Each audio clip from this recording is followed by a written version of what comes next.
नमस्ते दोस्तों, पलक रानी home kitchen में आपका स्वागत है। तो आज हम बनाएंगे मिरर ग्लेज केक। तो चलिए हम बनाना शुरू करते हैं। तो सबसे पहले गैस ऑन कर देंगे और गैस का फ्लेम है मीडियम टू लो ही रखेंगे और एक पतीला रख के उसके अंदर स्टैंड डाल के और ढक देंगे और 10 मिनट गर्म होने देंगे। और पतीला नहीं है तो कुकर में भी पका सकते हैं। तो सबसे पहले हम बेटर बना लेते हैं। तो मैं आधा कप दही ले रही हूँ और बिल्कुल रूम टेम्परेचर पे है। आधा कप चीनी है ये, और चीनी है ना ये 70 ग्राम है। रिफाइन ऑयल 1/4 कप है। और इन सबको डाल के और चीनी को अच्छे से इसमें मिक्स कर लेंगे और वेनिला एसेंस डाल देते हैं यहाँ पे। तो वेनिला एसेंस है ना 1 टीस्पून डाल देंगे इसमें। और दूध ले लेंगे आधा कप, और सब नहीं डालेंगे, थोड़ा सा ही दूध डालेंगे। और दूध को ना बिल्कुल रूम टेम्परेचर पर ही लेनी है, उबाला हुआ हो या कच्चा हो। तो हम एक छन्नी रख देते हैं और मैदा ले लेंगे। तो मैदा 130 ग्राम है, 1 कप भर के मैं ली हूँ। और इसमें मिल्क पाउडर डालेंगे। तो ये फ्रीडी वाला मिल्क पाउडर है, तो 1/4 कप मिल्क पाउडर डाल देंगे। मिल्क पाउडर डालने से ना बहुत अच्छा टेस्ट आती है। और बेकिंग पाउडर 1 टीस्पून डाल देते हैं हम। और बेकिंग सोडा 1/2 टीस्पून डाल देंगे। देखिए बेकिंग सोडा और बेकिंग पाउडर के डिब्बा भी दिखा दे रही हूँ, फिर उसके बाद डाल रही हूँ। तो बेकिंग सोडा 1/2 टीस्पून हो गया। और कोको पाउडर डालेंगे। हमको चॉकलेट बनानी होती है ना, तो कोको पाउडर डालनी पड़ती है। आप डार्क या लाइट कोई भी ले सकते हैं। तो देखिए भर भर के मैं 2 चम्मच डाल दी हूँ इसमें। और इन सबको ना हम अच्छे से छान लेंगे ताकि इसमें देख रही है गुठलियाँ वगैरह होगा ना वो निकल जाएगा। अब ये कोको पाउडर का है ना, इसको अच्छे से चला देंगे और इसको फिर छान लेंगे। छानने के बाद इसका बैटर बना लेंगे। तो इसको ना एक ही डायरेक्शन में मिक्स कर लेते हैं। तो यहाँ पे मिक्स करते समय ना थोड़ी सी हमारा यहाँ पे बेटर गाढ़ा लग रहा था। तो जो मैं आधा कप दूध ली थी, थोड़ा ही डाली थी, थोड़ा बचा के रखी थी, ये सब हमारा दूध लग गया था इसमें। तो थोड़ी थोड़ी दूध जितनी ज़रूरत होगा उतना ही डालेंगे या इसका बेटर बना लेंगे। तो जो साइड साइड के लगी हुई होती है उसको भी अंदर करके मिक्स कर लेंगे। अभी बेटर हो गया है रेडी। तो ये हमारा 6 नंबर का केक टिन है। इसमें थोड़ी सी ऑयल लगा के इसको ग्रीस कर लेंगे और इसी में हम अपना बेटर को डाल देंगे पकने के लिए। तो केक टिन है ना बेटर बनाने से पहले तैयार कर लेनी है और उसके बाद बेटर बनानी है। ये सारे को अच्छे से डाल के और टैप टैप कर लेंगे। टैप टैप करके इसको पकने के लिए रख देंगे। और इसको ना 45 मिनट्स तक पकने देंगे। अगर आपका केक 45 मिनट्स में नहीं पक रहा है तो 5-10 मिनट और लग सकता है। तो यहाँ पे देखिए अभी ये पक चुका है। इसको हम चेक कर लेते हैं। देखिए टूथपिक लगाई हूँ तो बिल्कुल बिल्कुल एकदम क्लीन बाहर आई है। इसका मतलब हमारा केक पक चुका है। तो हम इसको निकाल लेंगे बाहर। तो इसको कपड़े के हेल्प से बाहर निकाल लेते हैं। पतीला हमारा बहुत गर्म है, इसको ठंडा होने देंगे। इसको कपड़े से ढक के रख देती हूँ और ठंडा होने के बाद ही इसको केक टिन से बाहर निकालेंगे, नहीं तो हमारा ये जो बेस है वो टूट जाएगा गर्म निकालने से। तो ये ठंडा हो गया तो चाकू साइड साइड से लगा लेंगे और फिर इसको केक टिन से बाहर निकाल लेंगे।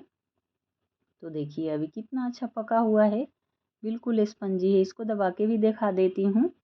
और इसको ना हम 3 लेयर में कट कर लेंगे। तो ऊपर है ना बिल्कुल बराबर लेयर ऊपर से नहीं होती है, उसको हमको थोड़ी सी कट करके बराबर करनी पड़ती है। तो इसको मैं कट करके थोड़ी सी हटा दी और उसके बाद ना इसको हम 3 लेयर में कट कर लेंगे। तो पहले हम साइड साइड से निशान सा लगा लेंगे और चाकू से भी काट लेंगे या यहाँ पे धागा से भी कट कर सकते हैं। तो अभी देखिए एक लेयर हमारा कट हो गया है, उठा के भी दिखा रही हूँ। बहुत अच्छे से बहुत स्पंजी बना हुआ है।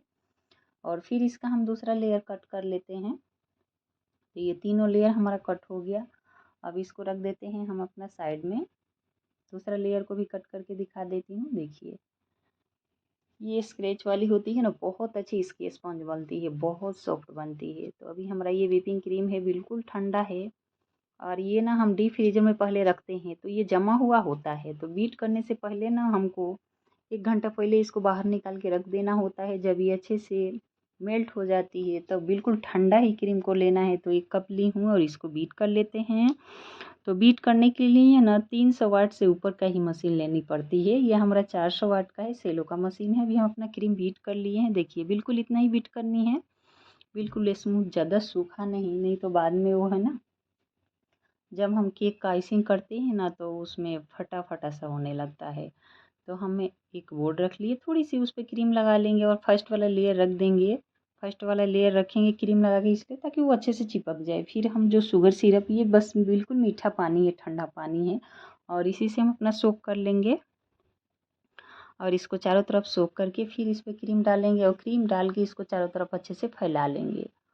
और ये डार्क कंपाउंड था ना, उसको मैंने थोड़ी सी व्हिपिंग क्रीम डाल के और उसको हल्की आंच पे थोड़ी सी मेल्ट कर ली थी ये, और इसको भी ठंडा कर ली थी। और ठंडा करने के बाद ही इसको केक पे डालेंगे, नहीं तो गरम डालेंगे ना तो हमारी ये क्रीम है ना वो पिघलने लगेगी। अब इसको चारों तरफ अच्छे से फैला देंगे और फैलाने के बाद ना इसमें हम अपना दूसरा लेयर रखेंगे। तो ऐसे चारों तरफ फैला दिया और फिर इस पर लेयर लगा देंगे अपना। तो ऐसे ही करके तीनों लेयर रखते जाएंगे हम। इसको भी सोक कर लेते हैं। इसको सोक करने से ना जो हमारी ये बेस होती है ना, बहुत अच्छे से ये सॉफ्ट हो जाती है। और इस पर थोड़ी सी क्रीम लगा के इसको चारों तरफ फैला देंगे। और वीडियो को देखिए और देखने के बाद ना, अभी हमारा आपने चैनल सब्सक्राइब नहीं किया है तो सब्सक्राइब ज़रूर करें और बेल आइकन प्रेस करें ताकि आने वाले वीडियो को नोटिफिकेशन आपके पास पहुंचती रहे। तो अभी देखिए यहाँ पे ना फिर हम डालेंगे वैसे ही गनाश अपना, और डाल के इसको चारों तरफ अच्छे से फैला देंगे। और यहाँ पे हम चॉकलेट का बना रहे हैं, आप चाहे तो यहाँ पाइनएप्पल वगैरह जो आपको मर्जी बना लीजिए। ऊपर से डेकोरेशन है ना वो ग्लेज अपना कोई भी रख सकते हैं हम। तो यहाँ पे देखिए इसको भी फैला दे रही हूँ। और इसको फैलाने के बाद ना हल्का हल्का क्रम कोट कर लेंगे। पहले हम क्रम कोट मतलब थोड़ी थोड़ी लगाते हैं और इसको क्रम कोट करके थोड़ी सी टाइम होती है तो 10-20 मिनट के लिए इसको ले जाके फ्रिज में रख देंगे ताकि वो केक थोड़ी सेट हो जाए। और सेट होने के बाद ना इसका फाइनलाइजिंग करेंगे। तो फाइनलाइजिंग करते समय ना फिर एक पतली सी ऊपर से लेयर लगानी पड़ती है ताकि हमारी जो ये छोटी छोटी बेस की टुकड़े दिख रही है ना वो ढक जाए। उसके बाद इसका आइसिंग करेंगे, तभी लगा के साइड साइड से ऊपर से भी ऐसा ही सेम कर लेंगे और फिर स्क्रैपर से स्मूथ कर लेंगे।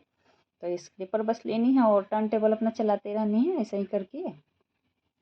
तो ये बहुत अच्छे से स्मूथ हो जाती है। ऊपर से भी सेम वैसा ही कर लेंगे थोड़ी थोड़ी। तो यहाँ पे पैलेट नाइफ से ऊपर करेंगे, जितने बार करेंगे उतने बार इसको क्लीन करेंगे। और जो हमारी क्रीम होती है उसको अंदर की तरफ खींचते जाएंगे। ऊपर से भी हो गई हमारी क्लीन। तो इसके बाद ना हमने वाइट चॉकलेट लिया है, तो वाइट चॉकलेट 100 ग्राम है और 50 ग्राम व्हिपिंग क्रीम इसमें डाल देंगे और हल्की आंच पे इसको ना थोड़ा सा मेल्ट कर लेंगे हम। तो ऐसे छोड़नी नहीं है बिल्कुल, थोड़ी सी उठा उठा के कर लेनी है। और ये थोड़ी सी ठंडा कर लेंगे और इसमें थोड़ी सी कलर डाल दे रही हूँ। तो पिंक कलर डाल रही हूँ 2-3 ड्रॉप और येलो कलर डाल देंगे। तो थोड़ी थोड़ी गैप देके सभी कलर को डालनी है। तो यहाँ पे 4 ड्रॉप मैंने येलो डाल दिया और थोड़ी सी ब्लू डाल देते हैं इसी के बीच बीच में कहीं कहीं। तो ब्लू में डाल देती हूँ 2-3 ड्रॉप और इसको ना टूथपिक से थोड़ी थोड़ी ऐसे मिला देनी है, इधर से उधर बस थोड़ी सी कर देनी है। और इसी को हम अपने केक के ऊपर डालेंगे। तो बस देखिए इसको क्या करनी है, ऐसे ऐसे बस गिराते जानी है, अपने आप ये फैलते जाता है। तो इसकी ना बहुत अच्छी सी डिजाइन बन जाती है ऊपर। तो ऐसे ही मैं गिरा रही हूँ और जहाँ जहाँ खाली दिखता है साइड साइड में उधर भी ऐसे ही गिराते जानी है। बिल्कुल जैसे आप साइड साइड से गिराएंगे ना वो नीचे तक बिल्कुल कवर कर लेता है वो। तो यहाँ पे आप जैसे मैंने चॉकलेट को मेल्ट किया था, इसमें कई लोग अपना नेचुरल जेल भी डालते हैं, बटर भी डालते हैं, तो डाल सकते हैं। अब ये चारों तरफ अपने आप ऊपर से नीचे गिर तक बिल्कुल कवर कर लिया। अगर नहीं होता है तो थोड़ी सी नीचे से उठा के और डाल सकते हैं। और ये जो बोर्ड हमारा है ना इसको साइड साइड से हम हटा लेंगे, जो एक्स्ट्रा होगा उसको क्लीन कर लेंगे और इसको थोड़ी सी नीचे से बॉर्डर बना लेंगे। तो थोड़ी ही क्रीम बची हुई थी हमारे पास, तो पाइपिंग बैग में मैं भर ली, एक छोटा सा नोजल डाल दी हूँ और उसी से बस छोटी छोटी डिजाइन ऐसे डाल देंगे नीचे। तो ये मोदक वाली जो होती है ना नोजल, उसी की ये छोटी वाली नोजल है, इसी से मैं डाल दी हूँ। तो बस ये चारों तरफ ऐसा ही डाल दी। अभी हो गया हमारा केक रेडी। देखिए कितनी अच्छी बनी हुई है, बिल्कुल शाइनिंग भी अच्छी है।